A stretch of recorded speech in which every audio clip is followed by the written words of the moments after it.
매일 성경 묵상에 돕는 해설 가이드입니다. 안녕하세요, 묵상코치입니다.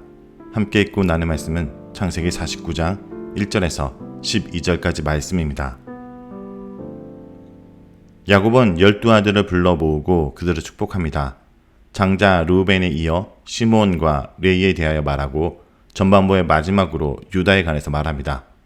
이러한 야곱의 발언들은 단순히 축복이나 유언의 의미에 그치지 않고 예언의 의미를 가집니다. 그러한 의미에서 야곱의 축복은 요셉 이야기에 나타난 12아들에 대한 평가이자 12아들로 대표되는 이스라엘의 앞날에 대한 예언입니다. 자, 1절에서 2절을 읽겠습니다. 야곱이 그 아들들을 불러 이르되 너희는 모이라. 너희가 후일에 당한 일을 내가 너희에게 이르리라. 너희는 모여 들으라.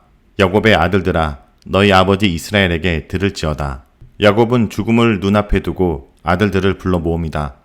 그리고 각 아들들에게 장차 이루어질 일에 대해서 말합니다. 후일에 라는 말을 통해 야곱의 발언은 단순히 축복이나 유언의 의미에 그치지 않고 예언의 의미를 가집니다.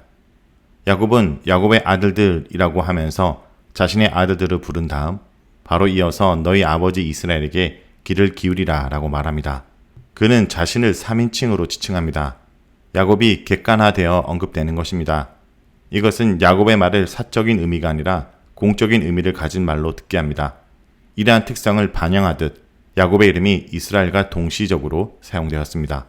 이러한 이름 변경을 통해 야곱의 아들들이 동시에 이스라엘 지파들의 성격을 지닌다는 사실을 분명히 보여줍니다. 다음은 3절에서 4절 읽겠습니다. 르우벤아, 너는 내 장자요, 내 능력이요, 내 기력의 시작이라. 위풍이 월등하고 권능이 탁월하다마는 물의 끓음 같은즉 너희는 탁월하지 못하리니 내가 아버지의 침상에 올라 더럽혀졌음이로다. 그가 내 침상에 올랐었도다. 르우벤이 첫째 아들로 가장 먼저 언급됩니다. 르우벤은 너라고 지칭됩니다. 그는 야곱의 위력이며 기력의 시작입니다. 특별히 장자를 기력의 시작이라고 일컫는 경우는 여러 곳에서 언급됩니다. 이 가운데 신명기 21장 15절에서 17절은 창세기, 특별히 요셉 이야기와 긴밀한 연관이 되어 있습니다. 그곳에 명시된 출생 순서에 따른 장자를 강조하는 규정들은 요셉 이야기에서와 같이 부인을 사랑하는 정도에 따라 장자권이 임의적으로 뒤바뀔 수 있는 사항에 대한 방지책입니다. 르우벤은 위엄이나 능력에서 탁월함을 가지고 있었으나 물처럼 흘러 넘쳤기 때문에 으뜸이 되지는 못하게 되었습니다. 곧 아버지의 침상을 더럽힌 것입니다. 이것은 장래에 대한 예고이면서 동시에 과거 삶에 대한 평가입니다. 이러한 야곱의 축복은 역사적으로 성취되었습니다. 요단 동편에 살던 르우벤 지파는 훗날 갓 지파에 병합되어 역사의 무대에서 사라지게 되었습니다. 4절 마지막 부분에서 르우벤은 2인칭에서 3인칭으로 지칭됩니다. 구약 성경에서 발언 도중에 일어나는 인칭의 변화는 자주 발견되는데 이로써 르우벤은 더 이상 야곱에게 대화의 상대자가 아니라 평가의 대상이 되었음을 보여주고 있는 것입니다. 5절에서 7절 읽겠습니다. 시므온과 레이는 형제요. 그들의 칼은 폭력의 도구로다. 내 호나 그들의 모의에 상관하지 말지어다. 내 영광아 그들의 집회에 참여하지 말지어다. 그들이 그들의 분노대로 사람을 죽이고 그들의 혈기대로 소의 발목 힘줄을 끊었음이로다.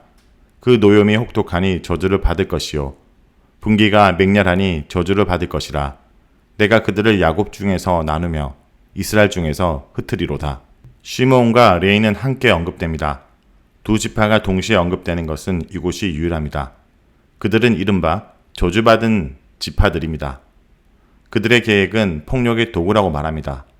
6절에서는 하나의 목소리가 등장하여 그들의 모의와 모임에 참여하지 말라라고까지 말합니다.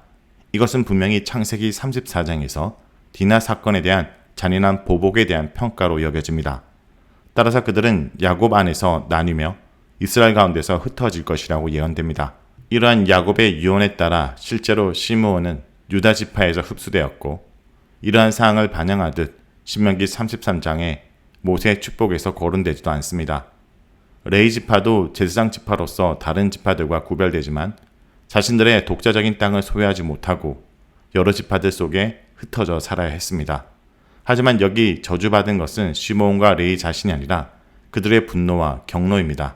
야비하고 잔인한 보복을 낳은 시므온과 레이의 분노는 좋은 평가를 받지 못합니다. 하지만 훗날 모세의 말에서 레이의 분노는 영예로운 행동으로 친송됩니다.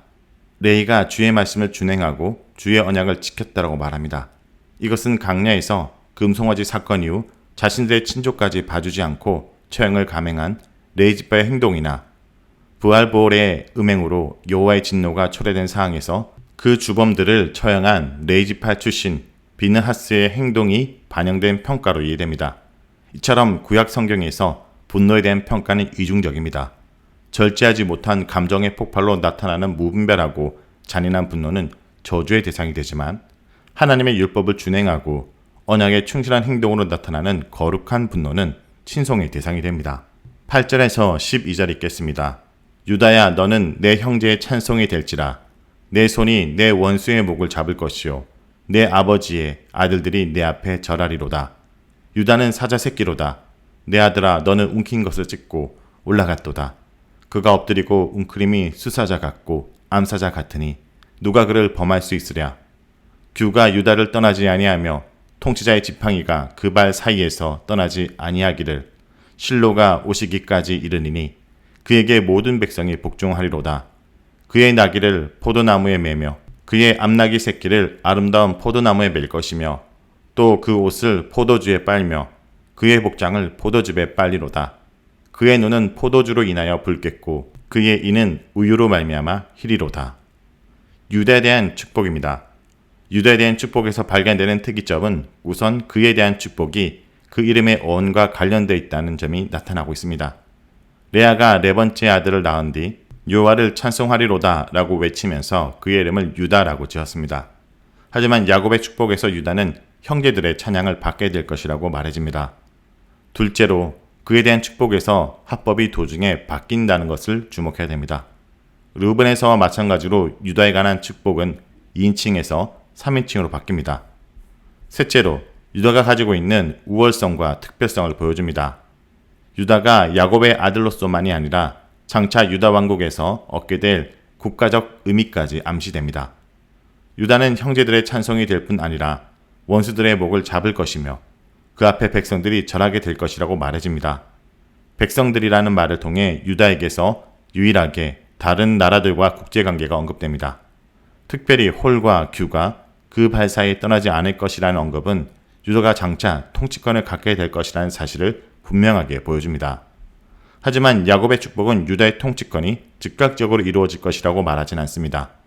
요셉의 꿈이 실현되기까지 상당한 기다림의 시간이 필요했듯 유다가 그러한 통치를 가지기까지는 상당한 시간이 필요합니다. 새끼 사자가 어미 사자가 되기까지 시간이 걸리듯 말입니다. 이러한 기다림의 시간은 실로가 오기까지입니다. 이 구절은 많은 논란을 야기하였습니다. 이 실로에 대한 해석이 그가 실로에 오시기까지 혹은 그 홀의 주인인 그가 오시기까지 다양하게 해석되었습니다. 하지만 여기서 실로의 도래는 실로가 멸망하는 때를 의미한다고 보는 것이 가장 자연스럽게 여깁니다. 이스라엘 두 번째 종교 중심지였던 실로가 이름으로는 나타나지 않았기 때문입니다. 유다의 기다림의 시간은 실로의 멸망으로 종결되고 그 이후에는 이스라엘에서 지도력이 요셉 지파에서 유다 지파로 옮겨질 것입니다. 이러한 실로의 의미는 본문의 해석사에서 많은 경우 미래의 지도자를 가리키는 말로 이해되었습니다. 유다 멸망 이후에는 이 본문이 메시아를 예언하는 본문으로 해석되었습니다. 유다 지파의 탁월성을 말하는 내용이 메시아에 관한 진술로 이해된 것입니다. 동물 가운데 가장 용맹하고 힘센 사자에 비유된 것이 그랬고 풍요의 상징인 포도나무와 포도주에 대한 언급이 그랬습니다. 또한 11절의 나귀와 나귀 새끼는 메시아가 타게 될 새끼 나귀를 연상시키는 것으로 이해되었습니다. 이러한 해석은 메시아적 기대가 본문 이해에 얼마나 중요한 기능을 하고 있는 것을 잘 보여줍니다.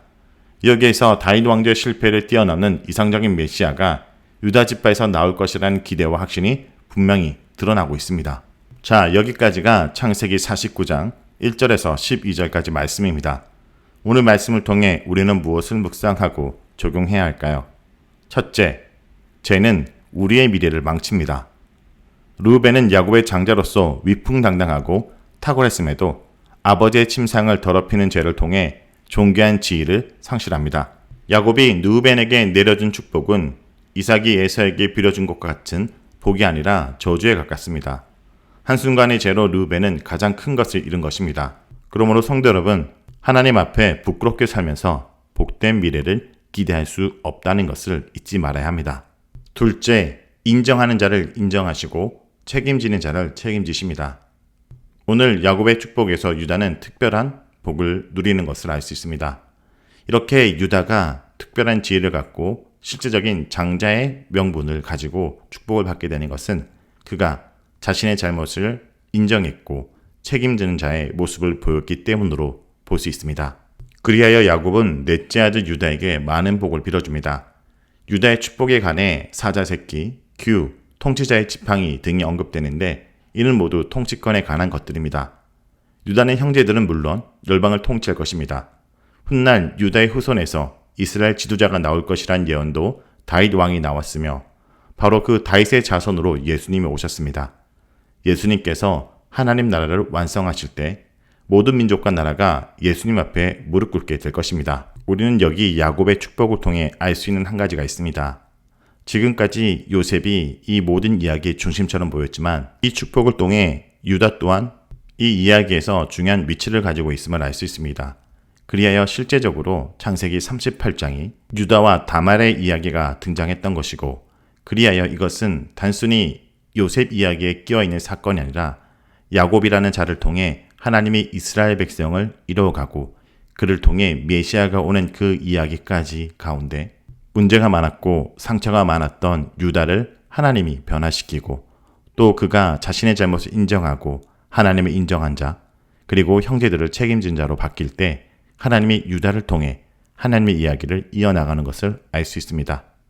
그러므로 우리의 인생이 문제 많은 인생 같고 상처 많은 인생일지라도 하나님을 인정하고 우리에게 주어진 것을 책임지며 살아갈 때 주님께서 우리의 삶을 회복시킬 것을 다시 한번 기대하는 하루 되길 원합니다.